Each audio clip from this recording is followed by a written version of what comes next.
Hi everyone. So I think first a thank you to Chef Thiru and the rest of the faculty.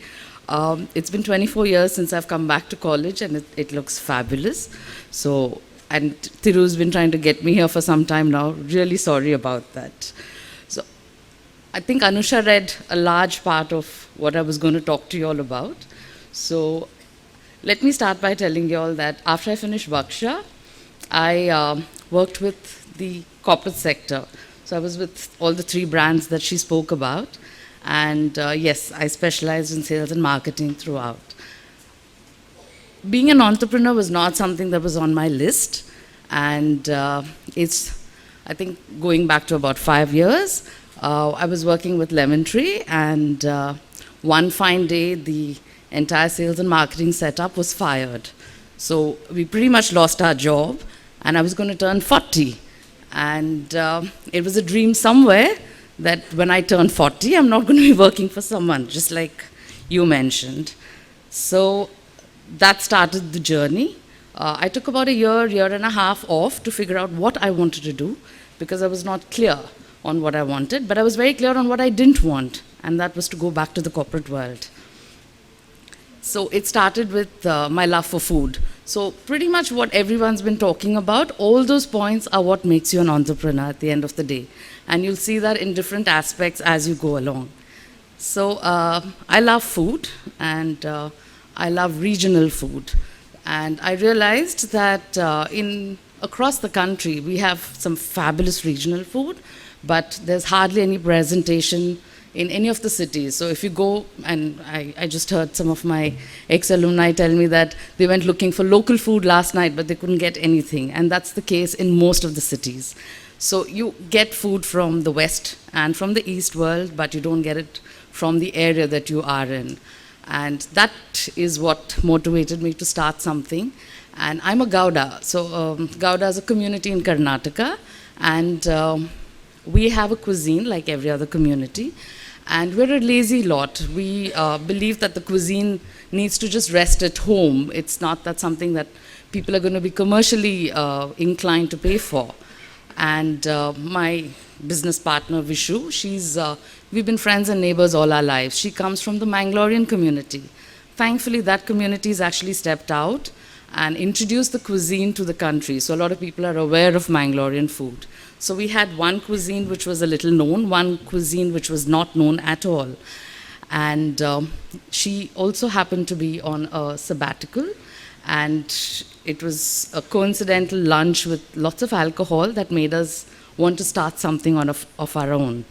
So that's how the journey started about 4.5 years ago.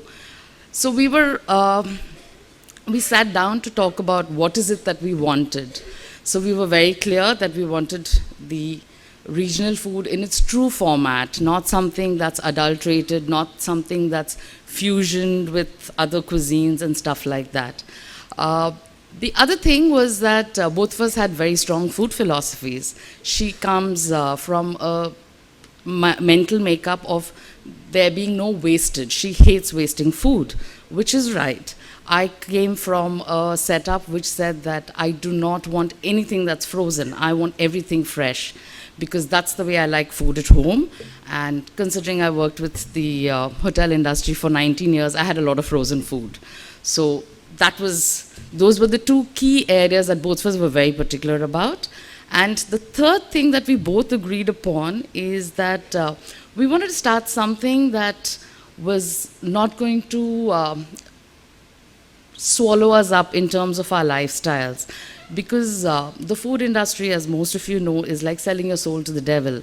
It's a 24/7 industry. There's never a break. You pretty much sign over everything to the industry. So we were very clear that we wanted to do and pursue things that we otherwise would like to continue. And that all these 3 points made it very clear that we're not going to run a regular restaurant because there's always wastage, there is always frozen food, and there's no way you can run out of the restaurant at any point in time. So we thought we will do a catering unit. So we said, okay, there's fresh food, there's no wastage, and you send off the food and you're free to do whatever you want to do. And that's when I did a little survey, and I realized that while you have social catering on one side, you also have a large part of caterings that happen in corporates. And corporates, at the end of the day, are not really interested in the quality of food that you give. They're only interested in a price bracket. And we didn't want to subscribe to a price bracket. And we also realized that anyone who eats the same food from anybody for about 3 to 5 days is going to abuse that person on the 6th or the 7th day. And we didn't want to be that either. So that led us to kind of cut down what we didn't want. And the reason I'm telling you all this is, while everyone says make sure you know what you want, it's very important to also know what you don't want to do, because that kind of eliminates things for you. It so happened that while we were having all these discussions, we found a place which was 2 minutes from home, and that is this old little house. It doesn't look old now, but when we took it up, it was really old. So we said, okay, it's way bigger than what we want, and we were still not sure what we wanted. And we only saw the first step. We hadn't seen the staircase at that point.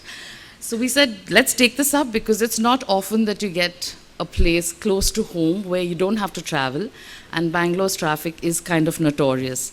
So anything that you don't need to travel is a plus point. So we took this up, and this was the first time I had ever rented anything in my life. It was a commitment from my side, and I'm kind of commitment phobic. So it took us some time to figure this out, and we took this old house, and we converted the restaurant, as what I call it. We divided into 2 parts. So there's a kitchen that's equally as large as the restaurant space. So we started with a small table of 8, and that was day 1 that we opened. In fact, the first guest who came in also was somebody from WGSHA, Akshay Kulkarni. He insisted, he was down from Singapore, so he insisted that, I need to be the first guest.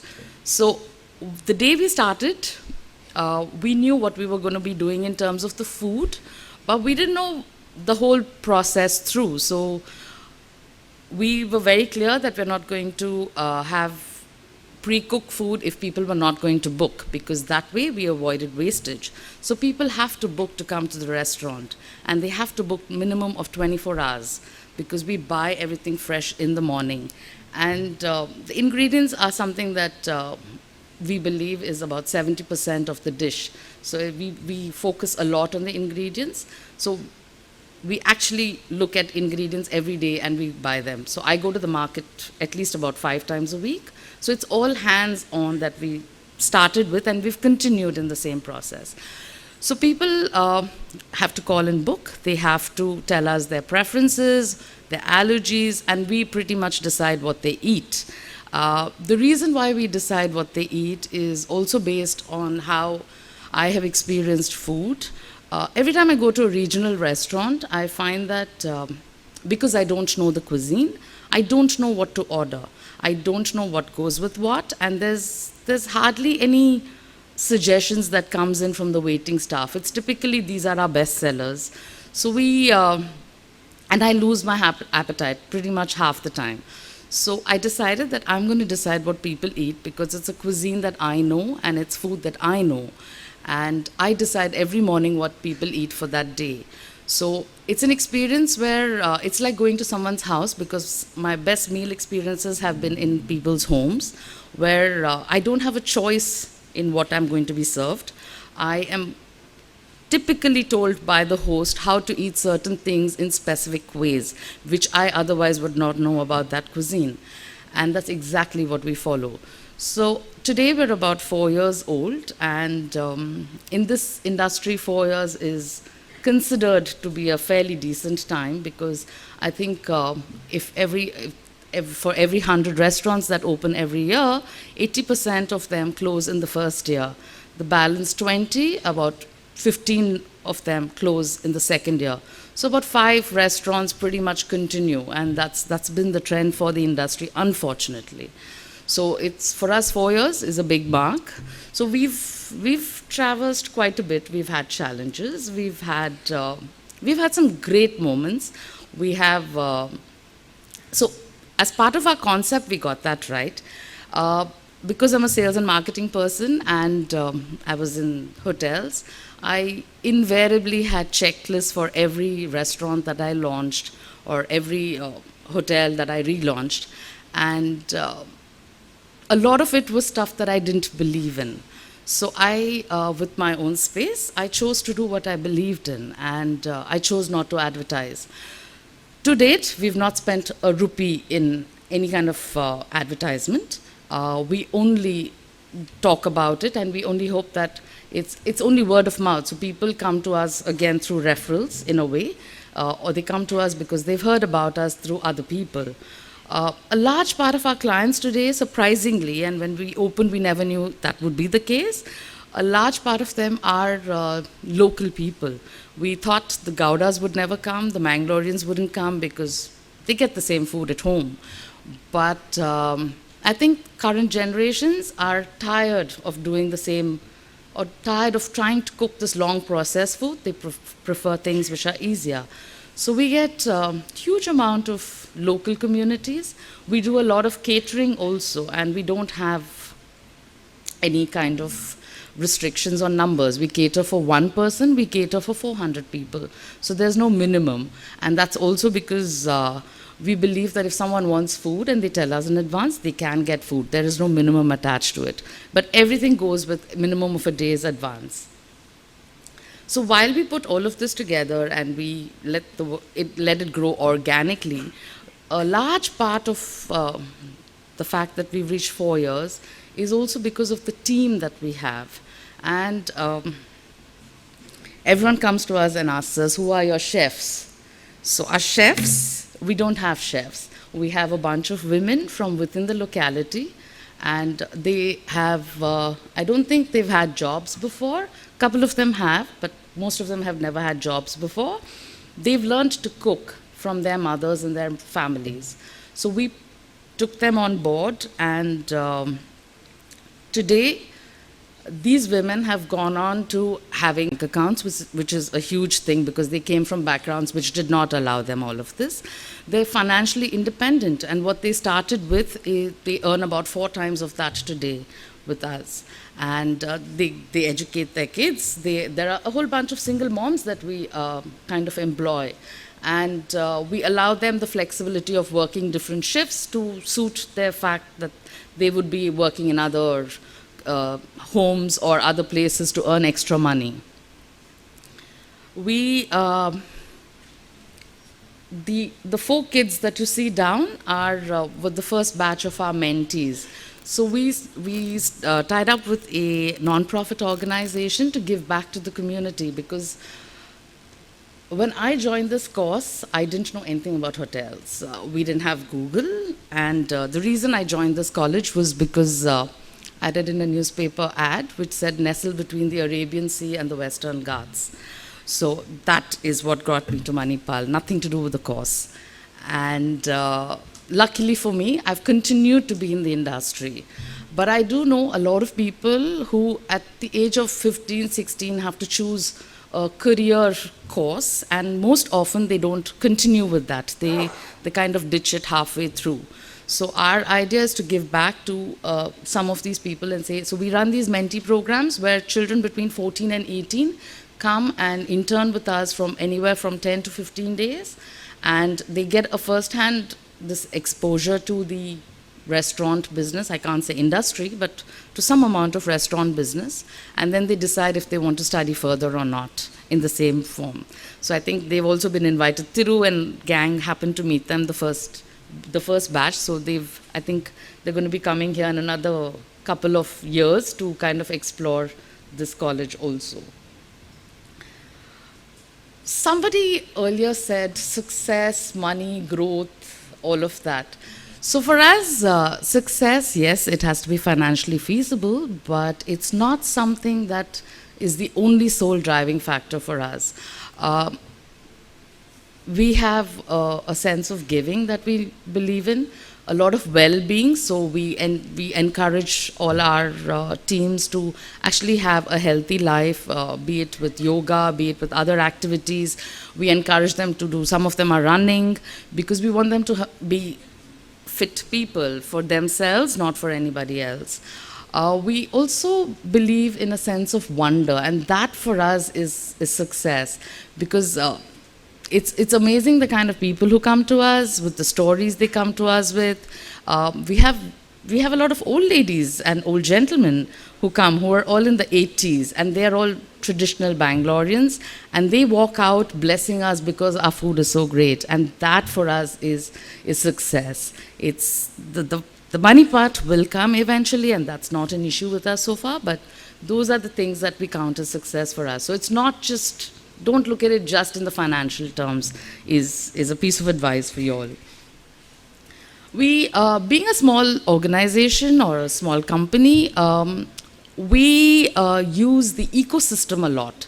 So that's something that you all should, if you all want to be entrepreneurs, check out that scene, because today you have service delivery partners like a Dunzo or Porter, which allows you to do your work without really having to hire people or invest that much more in infrastructure. So these are various communities that we use, and in fact, we are also featured on a lot of their customer experience stories because we use them so extensively.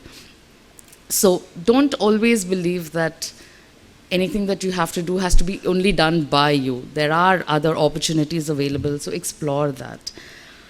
So as part of our expansion now, we also do food trucks. So like Anusha mentioned, it's called Oota Gadi, and this is our endeavor to kind of go out and have, while we have restricted seating with us and we are limited in the amount of people we take, because we only do one service per meal time.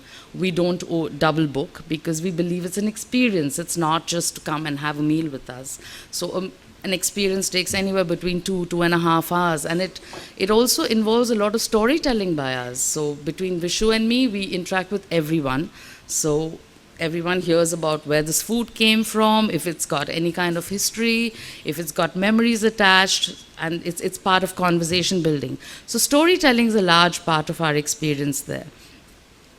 So while we have that part happening here, we want people to also taste the local cuisine, because today Bangalore is a huge cosmopolitan city. Not many people even know what local food stands for. So we do these food trucks, and these food trucks are now going to be going across various parts of the city where we have similar food, not exactly the same thing, but again, it's in smaller formats, so you have a larger audience to taste it. In addition to this, we do a fair amount of we tie up with other partners. So I think Thomas has come here, right? Yeah, so Bombay Canteen is one of them. So we took our pop-up to Bombay Canteen, and we were there for about 3 weeks. So we worked with them because they do a lot of regional food. So we represented BOC, as we call it, Bengaluru Oota Company, and we did a pop-up for 3 weeks there. So we do similar things back in the restaurant also. We have done pop-ups of various communities because our focus is to showcase local regional food. So anybody who cooks at home and has a story about their food, we do a weekend promo for them, and we do it in such a way that we sell and we don't advertise again. So it's again to the same community of people that we actually who keep following us, and we do sold out events for these where they come and experience different cuisines, and they hear the stories of those communities also. So we have a whole bunch of these activities that happen once in 2 months. Every 2 months we have somebody who comes in and does this. So for us, 4 years down the line, yes, we've got a huge amount of repeat clientele. We have regulars who come and dine with us, who take our food away. We get a lot of referrals that come in a lot primarily from the US, because a large part of the population, the Indian population there, is from Karnataka. So we get families who come here. We do a lot of events, which are like 80th birthdays. We now do weddings at the restaurant because weddings have become smaller in size. So people go to the local courthouse, they get married, and then they host their family meals with us. So we do luxury travelers who come from various places. So we get a lot from the Four Seasons, from the Ritz-Carlton, and we don't advertise. It's just word of mouth that's worked for us throughout. We've been written about a lot, not because we've run after some people to write, but it's an interesting concept. And I think when we started 4 years ago, we were a little earlier than the whole curve of local food that's come up across the country. So I think our timing was also right, which kind of helped us to get to the 4 year mark. This is the first alumni meet that we had in Bangalore in May, and you can see some of your faculty here, but this is from the first post of Kerala.